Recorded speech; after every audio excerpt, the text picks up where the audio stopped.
Hello friends, ओम श्री गणेशाय नमः। जय श्री कृष्ण। आप सभी का स्वागत है आपके अपने यूट्यूब चैनल पर।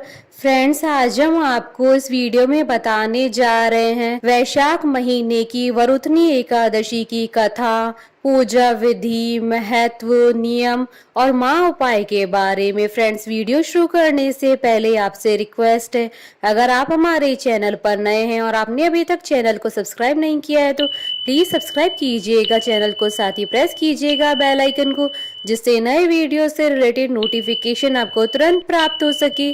और वीडियो पसंद आने पर वीडियो को लाइक और शेयर जरूर कीजिएगा और कमेंट बॉक्स में जय श्री कृष्णा जरूर लिखिएगा।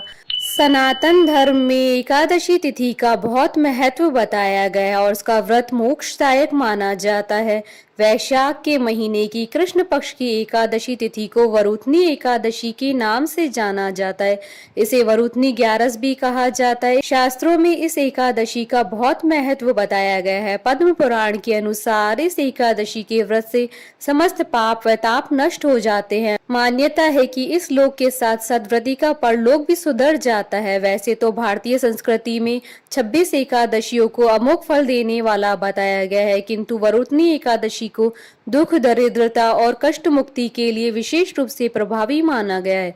इस दिन जो भी भक्त सच्चे मन से उपवास, दान, तर्पण और विधि विधान से पूजा करते हैं, उन्हें मोक्ष की प्राप्ति होती है, उनके सभी पापों का अंत होता है। मान्यता है कि जितना पुण्य कन्यादान, हजारों वर्षों की तपस्या और स्वर्ण दान से मिलता है, उससे भी अधिक फल वरुथनी एकादशी का उपवास करने से मिलता है। साथ ही घर में सुख, शांति और समृद्धि का वास होता है।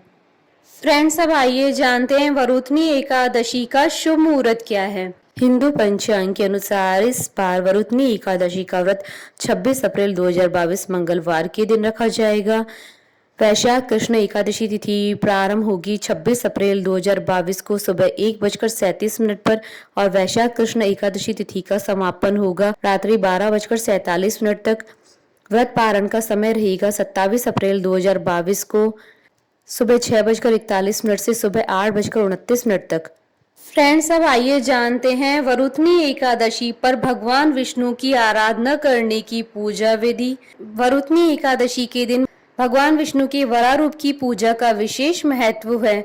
एकादशी का व्रत रखने के लिए दशमी के दिन ही रात्रि में भोजन न करें। दशमी के दिन उड़द, मसूर, चना, शाक, शहद, किसी दूसरे का दिया हुआ अन्न या भोजन ग्रहण नहीं करना चाहिए। इस दिन खरबूजे का फलहार करने का महत्व है।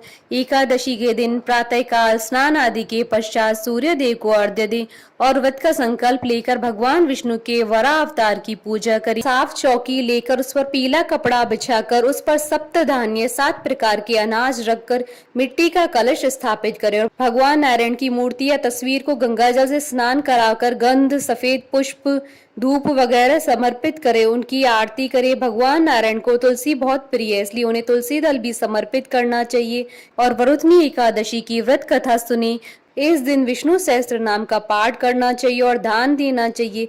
इस दिन दान का विशेष महत्व होता है।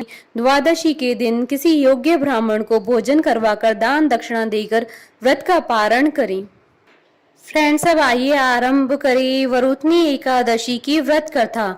अर्जुन ने कहा, हे प्रभु, वैशाख माह के कृष्ण पक्ष की एकादशी का क्या नाम है, उसका क्या विधान है और उससे किस फल की प्राप्ति होती है, सो कृपा पूर्वक विस्तार से बताइए। अर्जुन की बात सुन श्री कृष्ण ने कहा, हे अर्जुन, वैशाख माह के कृष्ण पक्ष की एकादशी का नाम वरुथनी एकादशी है।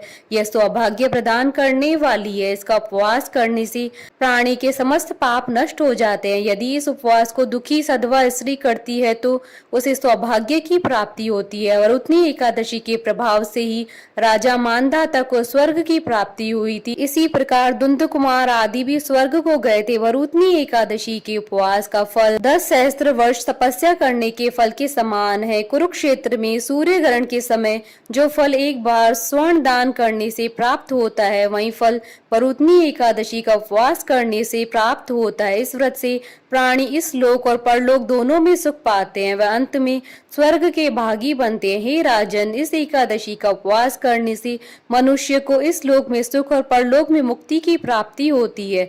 शास्त्रों में कहा गया है कि घोड़े के दान से हाथी का दान श्रेष्ठ है और हाथी के दान से भूमि का दान श्रेष्ठ है। इनमें से भी श्रेष्ठ तिलों का दान है।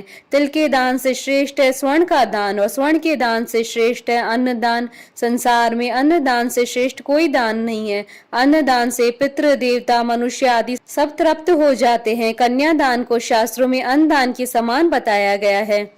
वरुणनी एकादशी के व्रत से अन्नदान तथा कन्यादान दोनों श्रेष्ठ दानों का फल मिलता है। जो मनुष्य लालचवश कन्या का धन ले लेते हैं या आलस्य और कामचोरी के कारण कन्या के धन का भक्षण करते हैं, वह प्रलय के अंत तक नरक को भोगते रहते हैं या उनको अगले जन्म में बिलाव योनि में जाना पड़ता है। जो प्राणी प्रेम से तथा यज्ञ सहित कन्यादान करते हैं, उनके पुण्य को चित्रगुप्त भी लिखने में असमर्थ हो जाते हैं।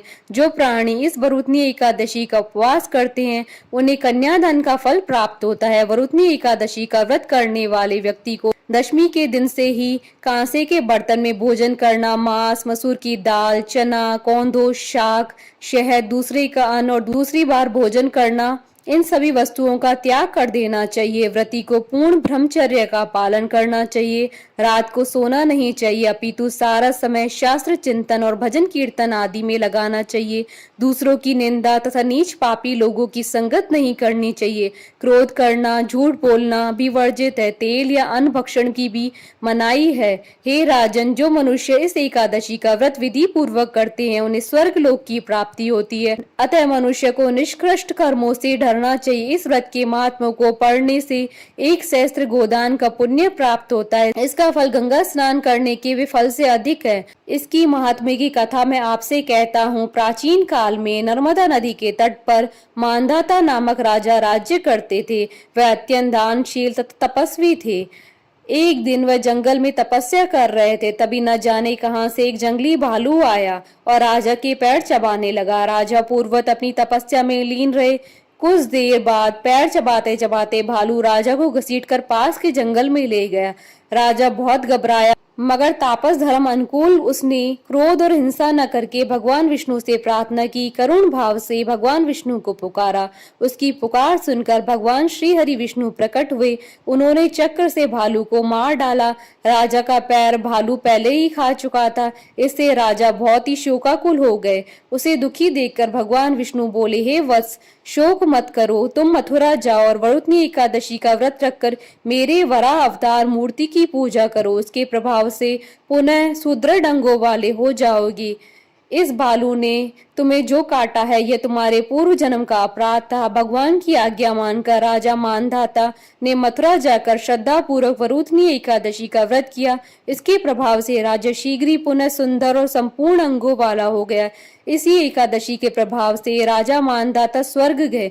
जो भी व्यक्ति भय से पीड़ित है, उसे वरुणनी एकादशी का व्रत रखकर भगवान विष्णु का स्मरण करना चाहिए। इस व्रत को करने से समस्त पापों का नाश होकर मोक्ष मिलता है। कथा सार, सौभाग्य का आधार संयम है। हर प्रकार संयम रखने से मनुष्य के सुख और सौभाग्य में वृद्धि होती है। यदि प्राणी में संयम नहीं है, तो उसके द्वारा किए गए तप और त्याग व भक्ति पूजा आदि सब व्यर्थ हो जाते हैं। फ्रेंड्स, अब आइए जानते हैं एकादशी के दिन किए जाने वाले महा उपाय के बारे में।